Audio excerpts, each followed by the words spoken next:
কামদেবপুর হাটের সাধারণ মানুষ আমার সবাই পরিচিত, কেউ কাকা, কেউ দাদা, কেউ ভাই, কেউ দিদি, কেউ চাচা, কেউ চাচি। কামদেবপুর মানে একটা সম্প্রীতির ঐক্যের হাট। আজকে আমরা হঠাৎ করে কেন এখানে সভাটা করলাম, সারা রাজ্যব্যাপী আমাদের ইন্ডিয়ান সেকুলার ফ্রন্ট আমরা ডাক দিয়েছি।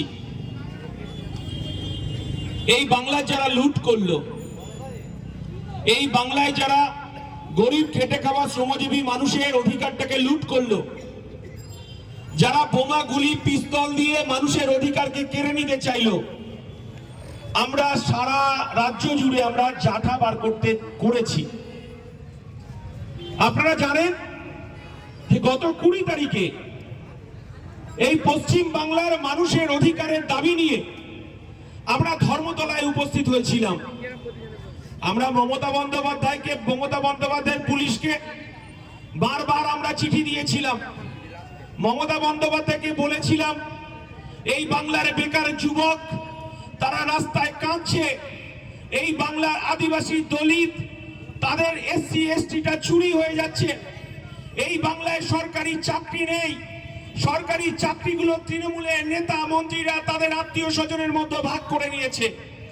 আমরা বলতে চাইছি, প্রধানমন্ত্রী আবাস যোজনা আমার গরিব মানুষ তারা পাচ্ছে না, 100 দিনের কাজের টাকা তারা পাচ্ছে না, 100 দিনের কাজের টাকা এই তৃণমূল পঞ্চায়েত থেকে লুট করলো।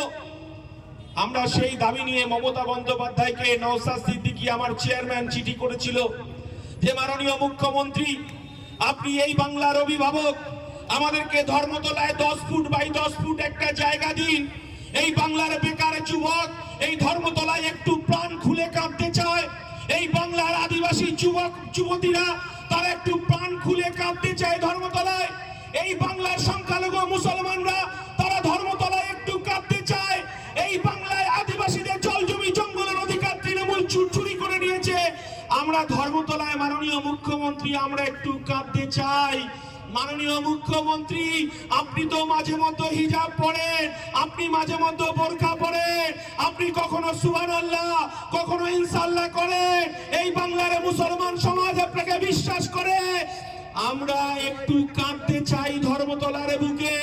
সেদিন নওশাদ আমি একসাথে কয়েক হাজার মানুষ ধর্মতলায় আমরা বসতে চেয়েছিলাম, আর এই মমতা বন্দ্যোপাধ্যায় এই বোরখা পরার আড়ালে, তিনি সুবহানাল্লাহ ইনশাআল্লাহ আড়ালে আমাদেরকে লাঠি মারতে মারতে, নওশাদকে লাঠি মারতে মারতে, পেটে কিল ঘুষি মারতে মারতে নওশাদকে নিয়ে গেল জোড়াসাঁকো থানায়, আর আমাকে নিয়ে গেল আপনার লালবাজারে। সেই লালবাজারে আমাদেরকে পুলিশ যে অমানবিক অত্যাচার আমরা আপনাদেরকে বলতে পারবো না। আমার শ্বাসকষ্ট শুরু হয়ে গেল, তার ভেতরে চিৎকার শুরু করলাম, এবং কিছু পুলিশও তো ভালো আছে, তারা আমাকে জলটা এগিয়ে দিলেন, তারা ওষুধটা এগিয়ে দিলেন।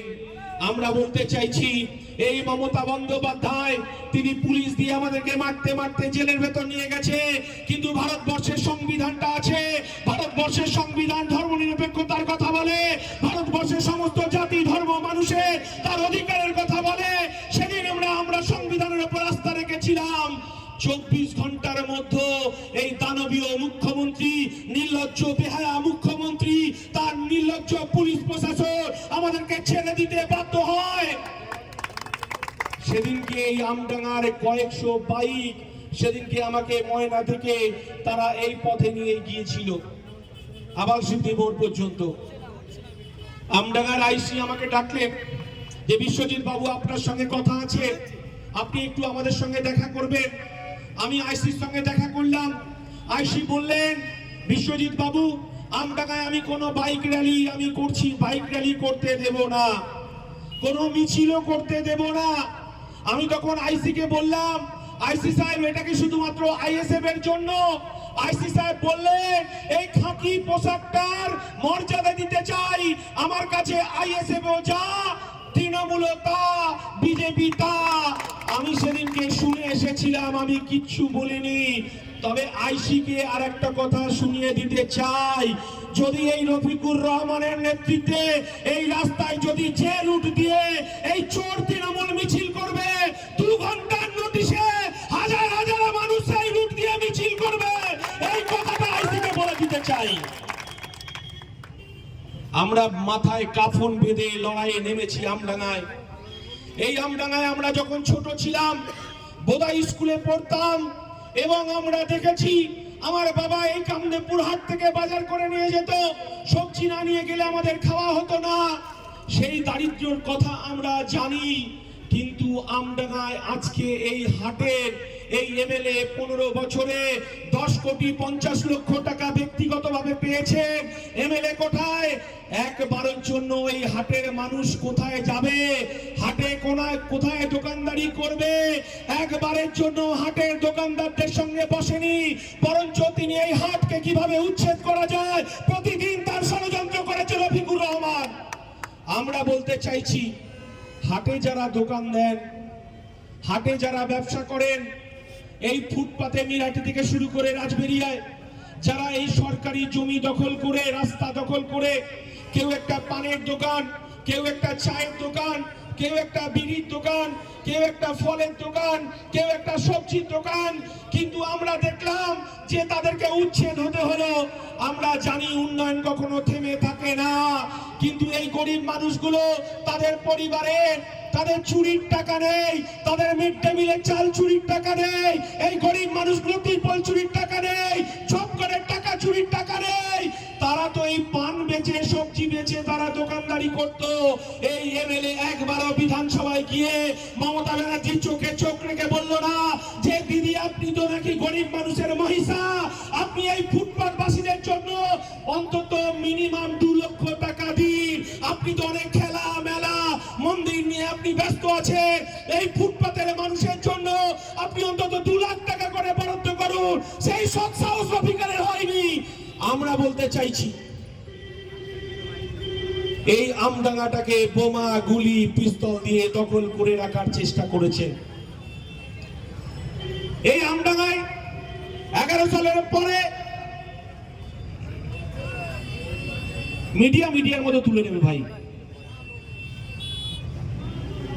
বললে মানে সমস্যা হয়ে যায়, বলবে না কখনো। আমি বলতে চাইছি যে আমডাঙ্গায় রুবি নামক একজন গুন্ডা ছিল, প্রধান নয়, তিনি দলের কথাও শোনেনি, বোমে পিস্তলের জোরে তিনি প্রধান হয়েছিলেন। তিনি বোমা গুলি দিয়ে যারা বামপন্থী করত তাদেরকে মাথায় পিস্তল ঠেকিয়ে তাদেরকে কোনো আন্দোলন কর্মসূচি নিতে দেয়নি। আমরা জানি, আমি রুবিকে অনেকবার বারণ করেছি, যখন সোনাডাঙ্গা থেকে ফোন যাচ্ছে, কারোর বাড়ি ভাঙচুর করা হচ্ছে, কারোর গাড়ি ভাঙচুর করা হচ্ছে, কারোর গরু খুলে নিয়ে যাওয়া হচ্ছে, কারোর মুরগি খুলে নিয়ে যাওয়া হচ্ছে, এই রুবিকে আমরা দেখেছি এই নৃশংসভাবে এই কামদেবপুর হাটে কিছু দুষ্কৃতীটাকে বোমা মেরে খতম করে দিল।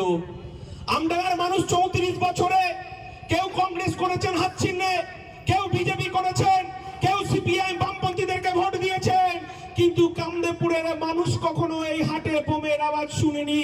এই রফিকুর রহমান তার দোসর, এই রুবিরা বোম গুলি পিস্তল দিয়ে এই কামদেবপুর মানুষের তাদের গণতান্ত্রিক অধিকারকে লুট করেছে, গণতান্ত্রিক অধিকারটাকে তারা কেড়ে নিয়েছে। সেদিনকে নওশাদ বলছিল, দাদা আমডাঙ্গা তো একটা ঐতিহ্যের জায়গা, আমডাঙ্গায় একটা করুণাময়ী মন্দির আছে। আমার লজ্জা হয় যে এই রাজ্যে যখন আমরা দেখি কালীঘাট মন্দিরকে মমতা বন্দ্যোপাধ্যায় হেরিটেজ করে, দক্ষিণেশ্বর মন্দিরকে হেরিটেজ করে, পর্যটন শিল্প করে, আর আমডাঙ্গার এমএলএ সে তো ইংরেজি বলতে গিয়ে তার দাঁত ভেঙে যায়।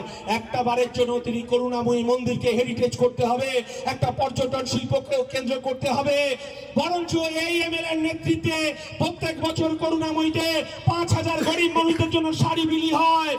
একটা এমএলএ প্রত্যেক বছর 4000 শাড়ি পায়, 4000 ধুতি পায়, 4000 লুঙ্গি পায়, 4000 ত্রিপল পায়। তারপরেও গরিব মানুষের ধর্মের জায়গায় সেখানে এই এমএলএ নেতারা সেখানে হস্তক্ষেপ করেছে। কারা শাড়ি পায়?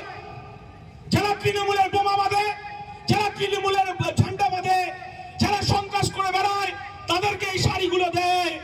আমরা সেদিনকে করুণাময়ী মঠকে আমরা নওশাদ বললো দাদা করুণাময়ী মন্দিরকে একটা চিঠি করুন, এই 5,000 শাড়ি প্রকৃত গরিব মানুষটা যেন আমডাঙ্গায় পায় সেটা যেন আমি দেখতে চাই। আমরা চিঠি করলাম করুণাময়ী মঠকে। আমি ওখানকার যিনি সেক্রেটারি তাকে ফোন করলাম, সেক্রেটারি সাহেব এবারে কি করছেন? উনি বুঝতে পারেন না, আমি তো ভদ্র ঘরের ছেলে, দু কলম পেটে বিদ্যে আছে। আমি ওনাকে বললাম যে শাড়িগুলো যেন আদিবাসী দলিত গরিব মানুষগুলো যেন পায়। বলছে আপনি কে, আপনার কথা শুনবো না। আমি সঙ্গে সঙ্গে নওশাদকে জানিয়ে আমি থানাকে জানিয়েছি, ডিএম কে জানিয়েছি, বিডিও কে জানিয়েছি। আমি বলতে চাইছি আমার স্টুডেন্ট ফোন ওখানে ক্যামেরা নিয়ে থাকবে।